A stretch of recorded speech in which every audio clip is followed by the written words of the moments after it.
Hey guys, and welcome back to Divine Journey 2.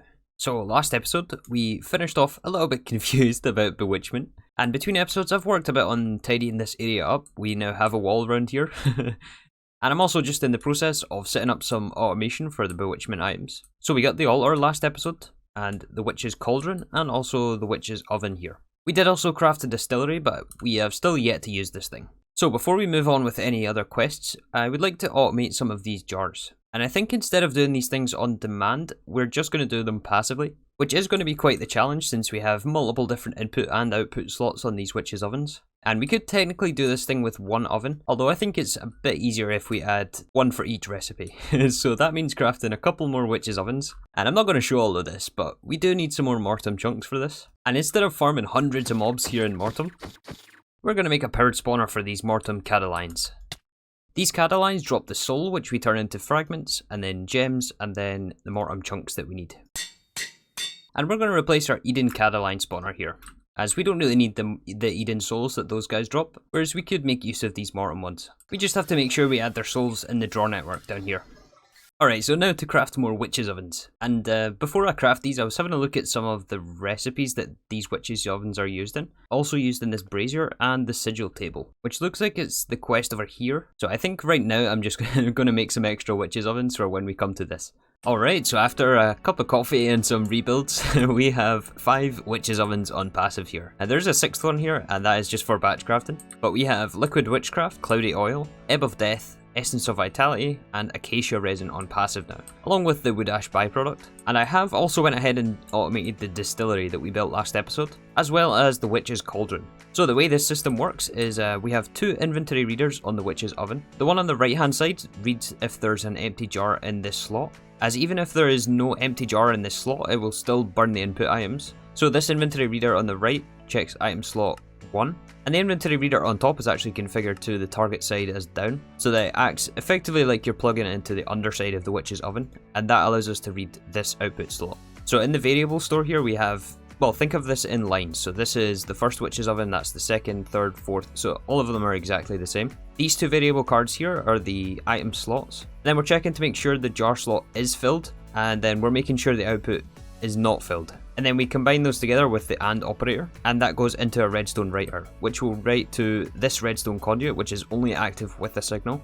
So if both of those conditions are true, we have empty jars and we have an empty output slot. Then the item conduit will send the items with limited item filler here from this interface, which is only the mandrake route. The empty jars and sticks come from the middle interface here, and that supplies in round robins between all of the witches' ovens. But if both of those conditions are true on the witch's oven, then this will put 1 piece of mandrake root in the input slot until either the output fills up or we don't have any more empty jars. And then to handle the output we have item importers, which is connected to an interface somewhere. Yeah, it's connected to this drawer controller, which is connected to all the output drawers, and we just have these limited at 1 stack. But as you can see, they're all full, so none of the witches' ovens are running. And then this one on the end here is just for all of the extra ones, like the Droplet of Wisdom, the Spruce Heart, and the Oak Spirit. And this we just have set up with some patterns inside.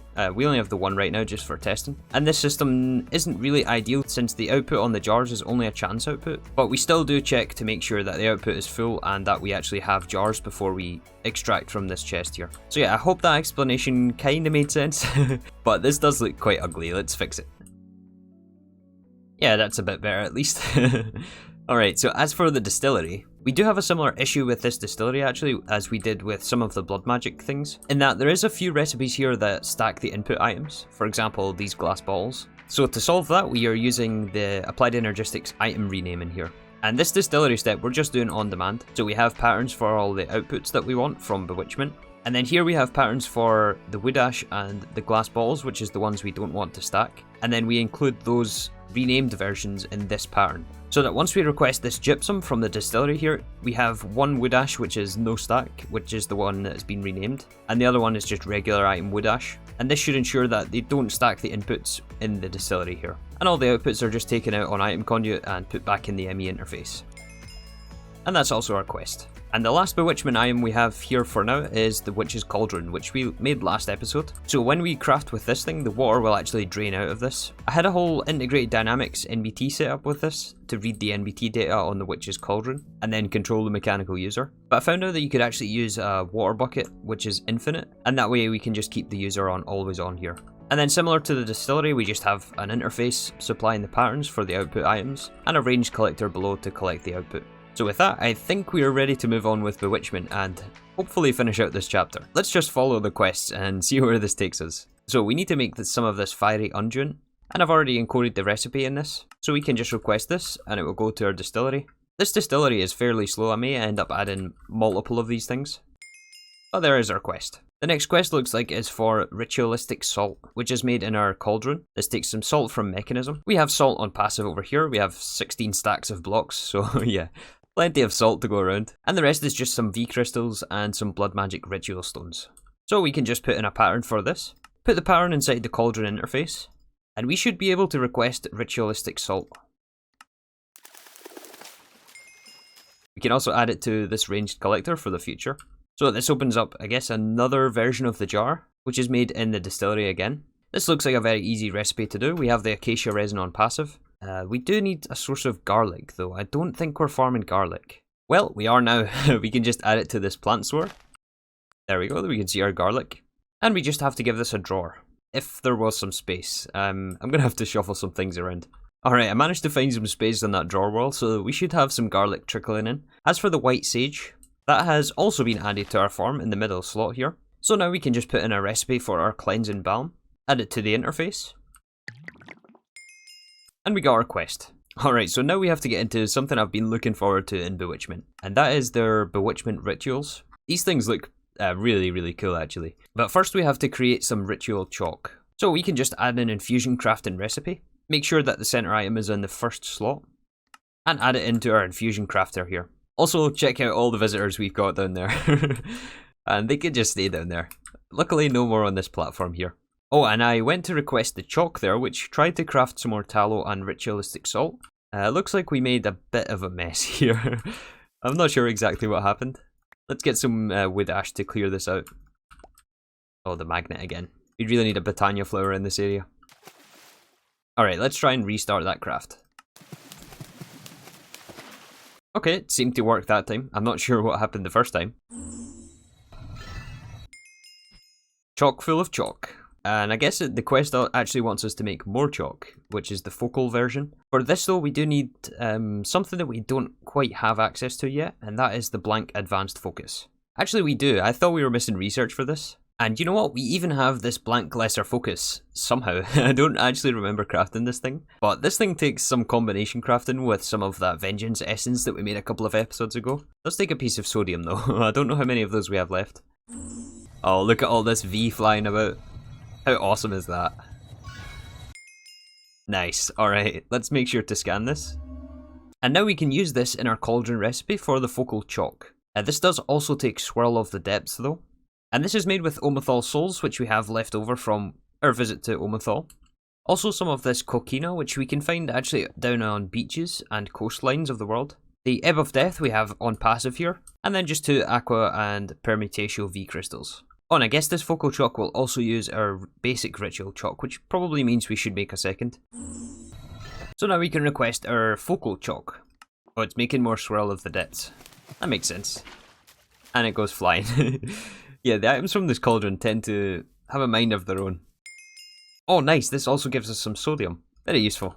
Alright, so now for the fun bit. Now we have to actually perform our rituals. And the rituals do require altar power. We have 1100, over 1100 altar power from this altar, which I'm hoping should be enough, but if not, we can address that in a bit. We first have to find somewhere in range of this altar to place our rituals.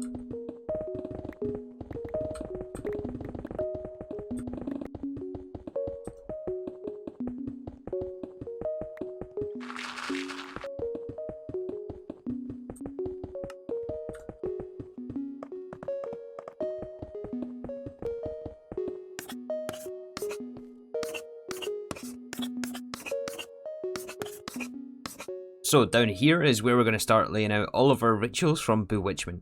This is located right below the altar, so hopefully it's going to be within range. And we already have the first 2 circles in place here from the chalk. It does actually use up a fair bit of this chalk. But yeah, let's move on and try to get our first ritual that we have to do, which is the Rite of the Tough and Pure. So we need some triple compressed dirt, some ritualistic salt, a purified tablet, and bath salts from Thaumcraft. However, this time we actually are missing some research for this. So in the Thaumonomicon here, it does actually hide some of the quests until you unlock the prerequisites. So if I was to guess, it would probably be under Fundamentals, maybe next to this Flux Cleanup one. Let's try to see if we can get some of this Vitium Essentia to unlock that quest. Okay, wasn't that quest. I'm gonna do some digging here to try and find the quest that we need to unlock the research. Aha, so there is actually a quest for it in chapter 19 here, for the Arcane Spa and also the bath salts. And I think the research is locked behind this delving into the Eldritch, which requires us to examine something native to the void. So I've set up a little platform down here, below our Thaumcraft area, and then I unlocked the Bottles of Taint, which you can actually throw like a potion, and it unlocks these these things, which spawn when you have too much flux. So I think if we scan this thing, does that unlock our quest? Still not. Oh, we got it. We got it. I think it just required some more knowledge. So I just spammed a bunch of those curiosities that we're getting everywhere. But now we can just put in some Salus Mundus into our crucible and make some bath salts, which is the last piece that we were missing for this ritual. Let's go try this thing out. Is it working? I don't know, it's hard to tell. I think it's working. Hey, it worked. Nice. Alright, so now we have to perform one of the most difficult cauldron recipes to create some dragon resin. You only need to do this once. Well, I'm glad we only need to do it once. Look at this. Alright, so Dragon's Breath, we should have Dragon's Breath. Dragon Stone, we have this automated. Draconium, we have. Purified Paste, we just made. Dragon Scales, we'll come back to. Bucket of Resin. Condensed Diabolus is going to be easy. Bestia is also easy, and Fiery Unguent. Okay, so we can get all of this stuff, except for maybe the resin and the dragon scale. Actually, hold on. Is resin something we're getting here? Well, we got the resin. That just leaves the dragon scales. And so for this, we have the Kraken scale already. We have these actually on passive. We do need a dragon egg chunk, though. And that means some dragon egg essence, and that means the seeds. Wait, we can't get dragon egg seeds yet.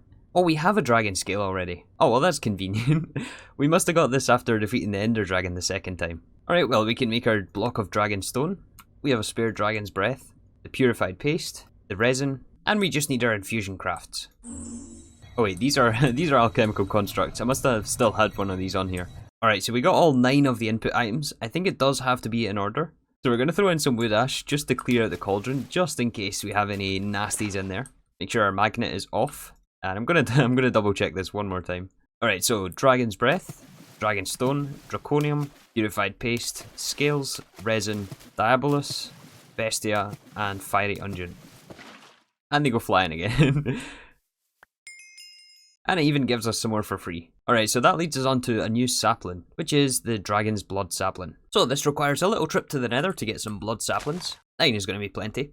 We're going to also need 4 buckets of Evilcraft blood, which we have to throw our newly created dragon resin into. And this gives us Dragon's Blood Resin. And I think we need 4 of these things total. Then we got Infusion Craft. But this one might take a while. Also, I did swap out one of the cost stones that we used to have last episode, and we're now running just 4 speed stones. As cost for Essentia really, doesn't matter. Look at all of the jars we have. So yeah, I'd rather get the extra speed. Alright, so with this new sapling, we're going to want to make more of this, obviously. Let's make sure we get some more saplings. And I'm not sure if this is a tree we'll have to farm. I'm kind of hoping not, since we've completely run out of space up here. We can also put our Essentia Resonator to use that we made a couple of episodes ago, which has no use for Thaumcraft for us, to make a bowline. And apparently we have to use this on one of the trees. Yeah, this is supposed to give us some sort of drop from this tree, eventually. Alright, do we have to cut it down? Or is it just gonna take its sweet time? Oh, we got 1. It's already been a couple of minutes here, but I just set up this quick absorption hopper to pick up the drops. If it turns out that we need loads and loads of this item, I'll probably move this to a dedicated setup, as this really is not an ideal location for this. But since this is going to take a little time, let's skip ahead just slightly to a couple more quests down the line. I noticed down here we have to make the spinning wheel, which is yet another crafting mechanic within Bewitchment. I'm still not sure exactly how this works yet, but to craft this thing, we need to make some stone ichor. And the stone ichor from Bewitchment looks like it's going to be used in Galactic Craft later on. So I don't think we're going to get away with just batch crafting this. I think we do have to automate this stone ichor. However, to make stone ichor, we need oil of vitriol. Oh, this takes the blood resin. I guess we will have to fully automate that tree. But this also does take a florb of empowered oil. So I guess this means we get to automate the actually additions empowered oil again. We did do this briefly, I think, to get into one of the magic mods. Maybe it was for Abyssocraft. But it looks like this setup is going to be needed again. And it will almost definitely have to be more robust than the last time we set this up. And we're already up to 7. Not enough though.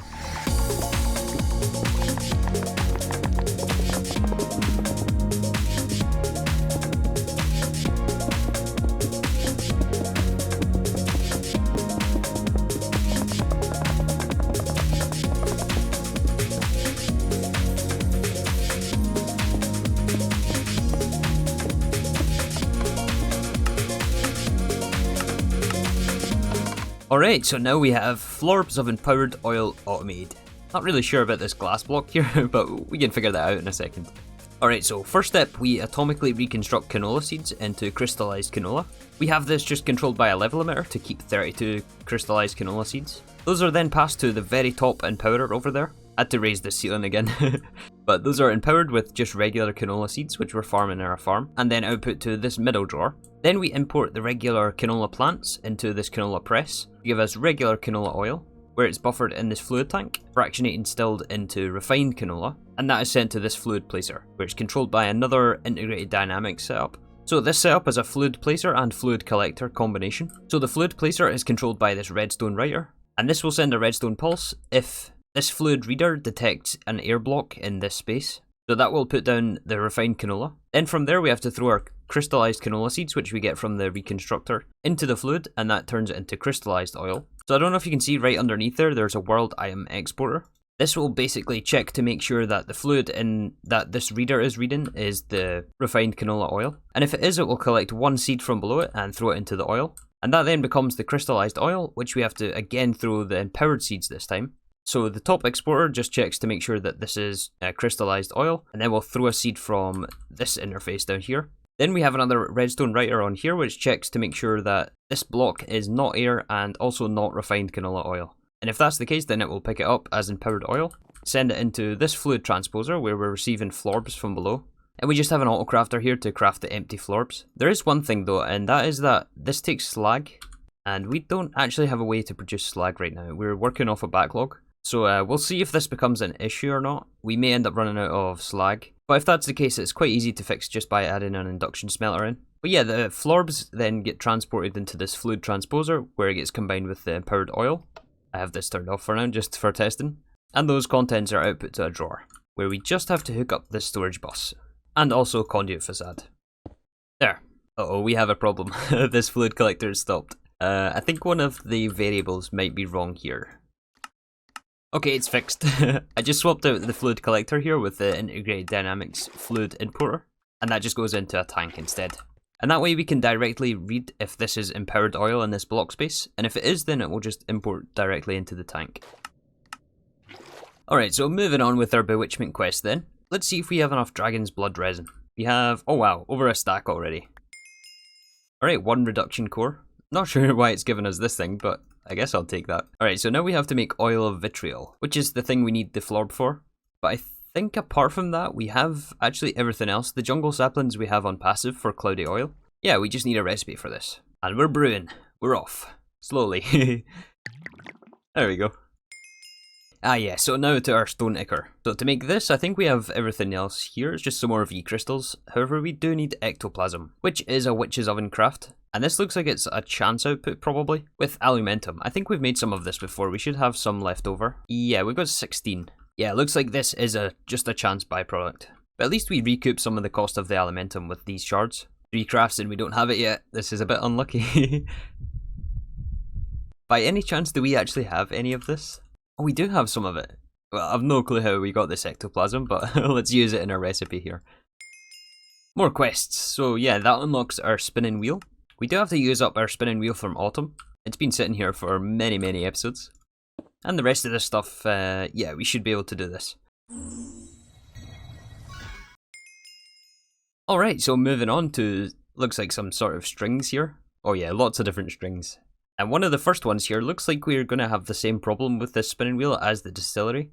As, yeah, we get two different of the same inputs. Wait, two different of the same inputs? Two of the same inputs on multiple slots. Alright, so how does this thing work? The quest mentions that we do need altar power. So I think we'll put it here next to our distillery. Alright, that is a very strange looking block. So for these new spinning wheel recipes, I found 3 different items that we don't want to stack in the inputs. First one is going to be string. So we just have to set a recipe for regular string to no stack string. And same with wheat, and also liquid witchcraft. Then we can encode all of the new string recipes for our quest. So the first one is pure filament. This is the one without the stacking items. But we have golden thread, which takes the wheat. So this one we're going to replace with no stack. And there's also this recipe, which is the double string and double witchcraft. And we'll take the empty jar out of the output. And then the last recipe doesn't require any double stacked items. Alright, so I'm hoping this follows the same logic and that the inputs go in the top. We're going to enable blocking mode, put in our patterns, and let's see if this thing works. Hey, we're working, we're crafting, nice. Yeah, and it didn't stack the items, which is exactly what we want. Outputs get taken out the bottom, and I just have those going back into that interface over there. Alright, so all of those strings unlock this blade, some sort of blade. Ceremonial dagger. Allows you to get special loot from mobs. Okay, I'm listening. Alright, so there's 2 different recipes for this, looks like. And I think the one we have access to is this top one. Alright, so now we have to collect various types of loot from different mobs. First one is Enderman, who's going to drop us these dimensional sands. Oh, and we also get ectoplasm for this.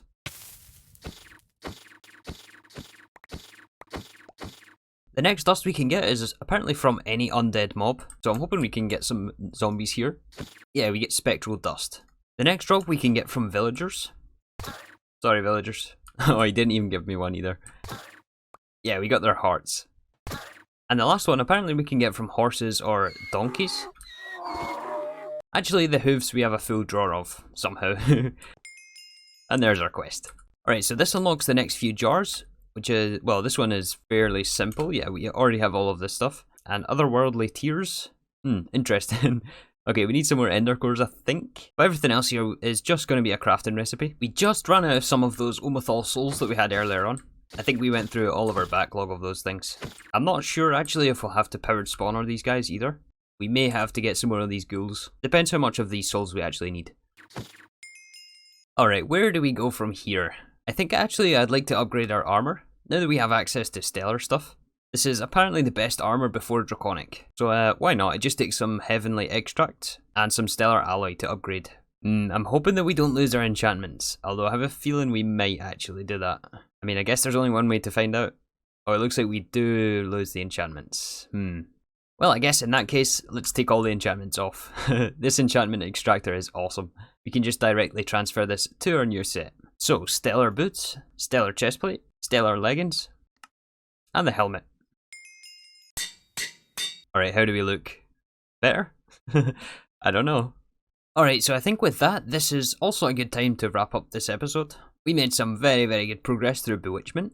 Hopefully next time we can get this chapter finished off. A lot of the hard work, I think, is behind us for this chapter. We have all of the different things from Bewitchment automated. And I think from here it's just a bunch of crafting actually, and maybe setting up some of these sigils. I'm not actually sure what that entails. But after that we're also into chapter 21, which is the rest of Thaumcraft.